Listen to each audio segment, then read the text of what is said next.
નમસ્કાર, આપ જોઈ રહ્યા છો નેશન પ્લસ ન્યૂઝ. હું છું આપની સાથે હિરલ પંડ્યા.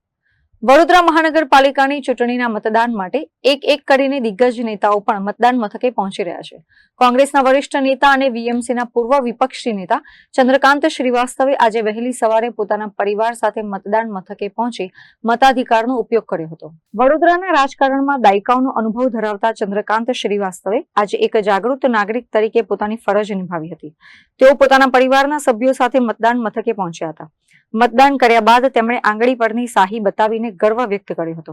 આ સાથે જ તેમણે જણાવ્યું હતું કે મતદાન એ આપણી શક્તિ છે અને આપણે આ શક્તિનો ઉપયોગ કરવો જોઈએ. આઝાદીની લડાઈ લડી, લાઠી ખાધી, ગોલી ખાધી, ફાંસીના માટલા પર ચડ્યા અને 90 વર્ષ પછી આઝાદી મળી. આપ સમજો કે લોકશાહીનો પર્વ એટલે સાચા પ્રતિનિધિત્વ જે ચૂંટણીમાં જીતાડવા માટેનો પર્વ છે.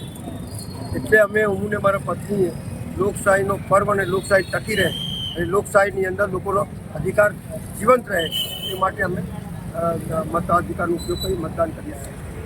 નાગરિકોને શું અપીલ કરશો? આજે તડકો પણ છે, લગન પણ છે. આ તડકો, લગન બધું તો આવતું રહેશે, પણ 5 વર્ષમાં લોકશાહીની અંદર સાચા વ્યક્તિત્વને ચુનાવમાં જીતાડવાનો તમારો અધિકાર છે અને એના માટે આ પર્વમાં બધું કામ છોડીને ગરમી સહન કરીને પણ મતાધિકારનો ઉપયોગ કરજો, જેથી સાચા પ્રતિનિધિત્વ થાય અને સાચા પ્રતિનિધિ આવે એવું મારું માનવું છે. કેમેરામેન નવનીત પરમાર સાથે Chirag Patel, nation plus news, Vadodara.